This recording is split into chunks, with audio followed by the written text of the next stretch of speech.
Yo, what's up? I'm Isaac from Lovable, and this is a tutorial on how you can build full-stack web apps using Lovable without writing a single line of code. So you don't have to have any technical expertise to watch this tutorial and to use Lovable. And I will be going through everything step by step, and I will kind of be giving you guys my thought process. So I think the best way for me to teach you guys Lovable is just by building a pretty complex application and then just allowing you guys to follow me along the way. So I will be going over some basic web concepts as well. If you do have technical expertise, you can just skip over those YouTube chapters, but let's get started. So for the web app, I'm thinking that I'm gonna make an AI enhanced sort of a journaling web app. So you will be able to like kind of log how your days have went, and then you will be able to chat with an AI who will essentially have that context and then be able to kind of provide you with some tips and tricks. So I've started off by just making a basic design of the web app. So I like to use this website called excalidraw.com. You can also just use Figma for this. So here we have the basic design. So we have a landing page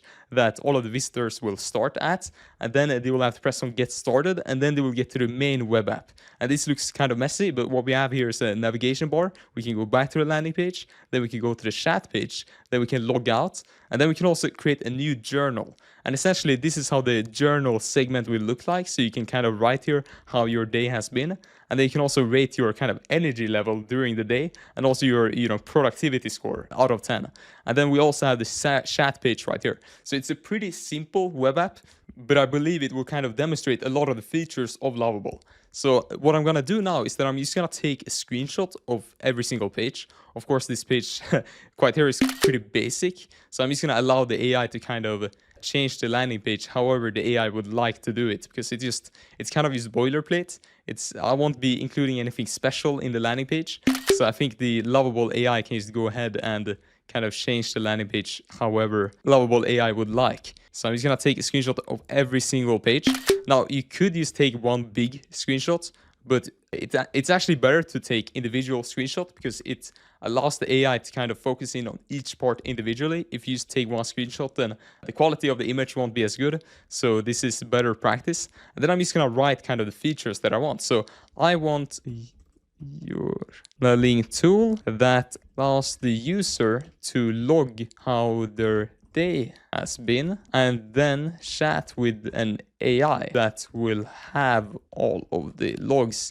So we can now specify kind of how the pages will look like. So we will have a landing page with a get started button, takes the user to the main app where we will have sidebar with the previous journal entries and a new journal button, and then we will also have a chat page, and then we can also add some notes. So we have 3 input fields here. So we have the how was your day input field, productivity, and then also the energy. And we can also use to make it more clear for the Lovable AI that the user can select out of 10 to rate their day. And then also at the end of the prompt, and this is important, let's just add, let's start with the UI, then I will add the Supabase backend. So Supabase will be kind of the cloud provider or the backend provider that we will use to actually store user data. And we kind of want to make that clear to the AI, just to give some additional context, that to start off, we will just do the UI and then we will add Supabase. And then once the UI is like finished and we have like a basic skeleton of the web app, we can press this Supabase button right there and we will actually connect a backend such that we can store user information and also do some of the other cool AI features as well. Because that also has to be ran on the backend. So we see here that Lovable AI is writing the code, and you don't have to worry about code if you're non-technical. And if you do know how to program, it can be fun just to read this code while it's writing it, but you really don't have to look at the code to be able to build with the Lovable. So right now it's spinning up the preview, and here we have it. So if I press on get started, we'll get to the main app. Perfect. And then we can also navigate using this button right here, which is kind of like an inbuilt navigation within Lovable. So we have our entry right here. We can describe our day, and we can also rate our energy level and our productivity level, and then we can also save our entry. Of course, it won't work right now because we have just made the UI, and then we also have this chat thing. And it has also specified that the chat integration will come soon. So that looks good. So I now think it's time to implement the backend. So just to give some context, right now we only have a front end. So we have our website right here. And each time you go on a website on the web, you're essentially temporarily downloading the front end of the website. So each time you go on the URL, like this one right here, or like the Lovable URL, you're downloading the UI such that you can actually interact with the UI. But then you also have the backend where the user information is stored and kind of dynamic data is stored in the backend. And the backend is essentially just a different computer that is not your own computer. And it's also called like a server. So on the front end, we might have these input fields like so, and then we might have like a button and all of that. And you can even make like fully fledged games using only the front end of a web app. But if you actually want to store data and if you want to make like a multiplayer game, then you need a backend, you need a server. And in our case, we want to implement sign up and login, and we want to store the user's journal entries inside of the server such that when the user comes on, for example, his phone, for instance, the data will actually be retained and saved. So we will have a database like that, and then the database will kind of be called within our front end such that we can get the data. And of course, Lovable will be doing all of this for us. I just think it's good to get some context and kind of an overview of what is going on. So the data will be coming like back and forth from the front end and from the database. So if we go back over to Lovable now and we press this Supabase button, we can actually connect Supabase to our front end. And Supabase, as I mentioned, is the database we will be using. And it is the database that Lovable has native support for. So you will have to create a Supabase account if you haven't done that. But in my case, I've already done that. And I've also created an organization within Supabase, which you also have to do. And then once you have this organization, you can press on create new project. So I'm just going to name it AI Enhanced Journaling App. And then I'm just going to create a password. And then we can also select the location of our server. In my case, it doesn't really matter. This is just an example. But you do want the location of the server to be close to where your actual users are, right? So your users are going to be on the front end, and then the front end is going to communicate with the server. So if the server is closer to the users, then this communication will happen faster. But of course, now, modern applications, it already happens so quickly, so it doesn't matter that much. But yeah, it's just some additional context. And we see that it's setting up our project right now, Supabase, and we just have to wait for this to finish loading, and then we will be able to finish connecting it. And there we go. Now it has finished loading, and now we should be able to go back to Lovable here and press on the Supabase button, and then we can see our project right here. And we can press on that and then press connect. And now Lovable is going to connect to this Supabase project. And while it's connecting, because what we want to do now is implement authentication, we can go into the authentication settings on Supabase, and we can actually see our providers. So I'm going to go over to authentication and then providers. And then we can see that we have email provider enabled. And that's kind of the default authentication method. And it's the one that we're going to be using here. But I'm actually going to be turning off this thing right here on the email authentication provider. And this setting makes it such that we have to confirm our email address each time we make an account with Supabase. And that's pretty annoying now, especially when we're developing. So I'm just gonna turn that off such that we can just create a bunch of accounts without having to verify the email addresses. And then I'm just gonna save that, and now it's saved. And now this thing is finished. So that's also another tip, like while you're waiting for Lovable to do something, you can do other things while waiting, just to be more productive. And in our case, we have finished the Supabase connection now, and we also have some kind of tips on what we can do with Supabase. We can create user accounts, we can store data, and we can even do some more advanced stuff like edge functions, which I will explain what they are later on. We will actually be using those for some of the functionality within our app. But now we want to create a sort of sign up page. So I'm just gonna write add sign up and login, like so. And the thing that we want to happen now is that when you press on get started, you get redirected to the login page. And then you can also go to the sign up page. As you can see here, Lovable is writing this SQL code. So essentially what SQL is that it's a specific programming language for writing the structure of a database, kind of. So the schema of a database. And we can just press on apply changes down here, and it will apply these database changes. And we should also see these changes in Supabase. So if we go over to database, we can visualize the changes, and then we can also go over here to table editor and see the profiles table that Lovable will now have created. So we can see that we have the ID, the username, the avatar URL, and we have a bunch of information here that each user kind of can have. And now once we have this schema applied, and once Lovable has set up login, yeah, we can just press on that button and we get the sign up page. And let's just go over there to sign up. So we were at the login page, and then let's just write test@gmail.com. And then let's just create a basic password like so. And now we're logged in, perfect. And I believe this is the logout button. I might be wrong. Yeah, logged out successfully. Yeah, that was the logout button. So now we should be able to log in again, like so, yes.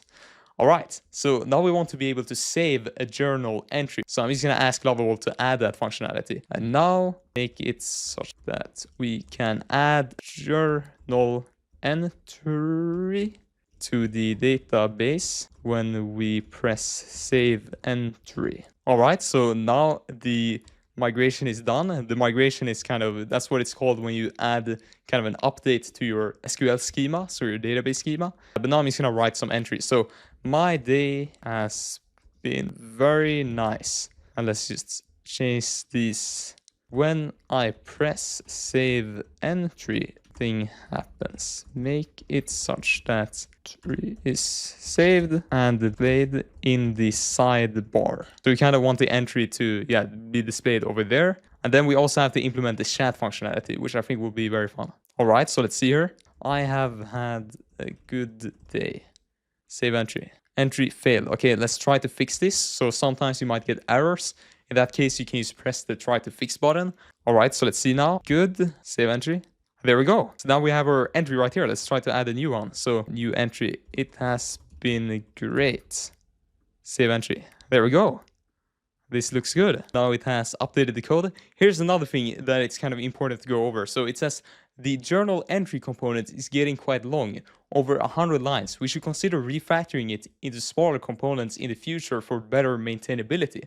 So this is something that we have added to the Lovable AI, that sometimes it will tell us that we can refactor certain components. And essentially components are just pieces of code, right? So to make the code more scalable, it is often suggested that you shouldn't have a bunch of lines in the same files. You should kind of make different files and different components to keep things scalable. So when this occurs in the chat, it's recommended to let the AI refactor it. But let's first just test out the feature. So if I go over here, yeah, you can see it shows kind of the entry. And then if we go and we change this to bad and then update entry, there we go, it updates. Perfect. And now we can also tell it to refactor. So yes, you can go ahead and refactor the component. All right, let's now begin to work on the chat portion of this web app. So for this, let's make the chat page now. For the chat page, I want to be able to chat with an AI from OpenAI. Let's do GPT-4. And I want the AI to have the context of all of my journals. So include the journals within the prompt to GPT-4 by retrieving them from the database. We want ChatGPT, essentially, GPT-4, to be able to chat with us, but we also want to retrieve the journals that we have and include those in the prompt. You can go back to Excalidraw just to kind of get an overview of this. So right now, we're going to be writing an edge function. And that was the thing that I talked about before. And essentially an edge function is just a fancy way for cloud providers such as Supabase to name an endpoint. They do have some differences. They're kind of the location that they're placed at, but essentially it's just an endpoint. And what is an endpoint? An endpoint is kind of a script or a function of code that is ran on the server rather than on the website, rather on the front end, rather on like the user's PC, it's run on the server. The reason why we want to run stuff on the server could be because it's computationally expensive, right?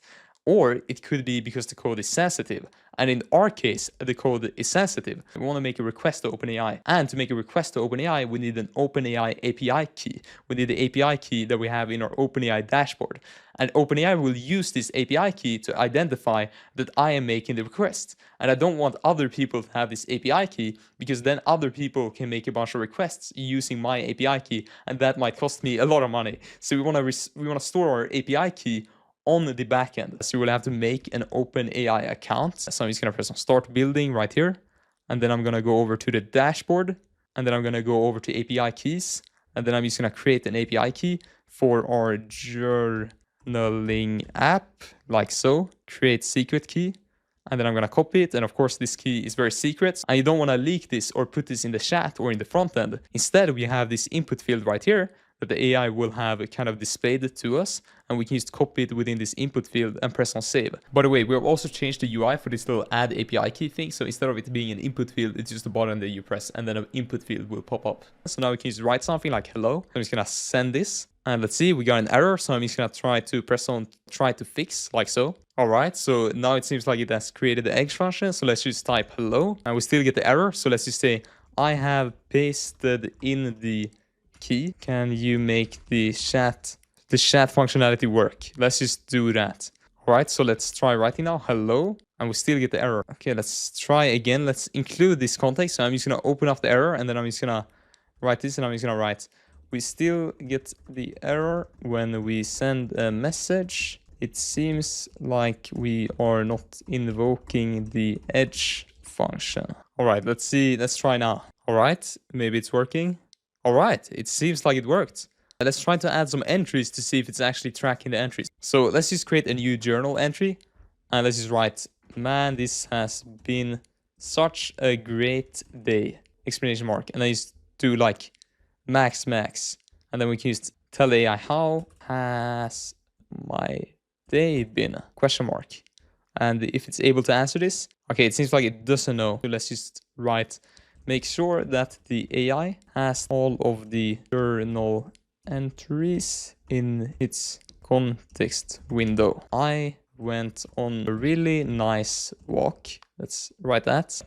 It was a bad day. I broke my leg on the walk I took yesterday. No, and let's just do low energy levels. Okay, man, I feel great now. My leg is working again. So that was a quick recovery. Let's give this a try. So, hello, do you know how my days have been? It's gonna be so confused if it has this context yesterday. Okay, let's write another prompt. So, make sure that all of the journal entries are included in the prompt, and use GPT-4o. My day has been great because I just won a race against turtle. So it's not actually seeing any of the journal entries. So let's just take a screenshot of this and tell the AI that the AI does not seem to know of my journal entries. We have to include the text and the productivity level and the G level individually for it to work, right? In the prompt. Note that you sometimes can get stuck like this, and then it's important to have grit and to be persistent. You also want to be very clear with the behavior that you want to see from the web app. The important part is just that you describe clearly the behavior that you want to see from the web app, and then you describe the behavior that you're actually seeing and experiencing. Now, when using the OpenAI API, it is also very important to use an up-to-date model. And in my case, I want to use the GPT-4o model, as that is one of the best models and also one of the most popular. And it supports vision. So I would recommend always stating to Lovable that you want to use GPT-4o if you're using OpenAI. So let's just see if this works. If that doesn't work, we can send over that prompt. So let's say hello. All right, so there we go.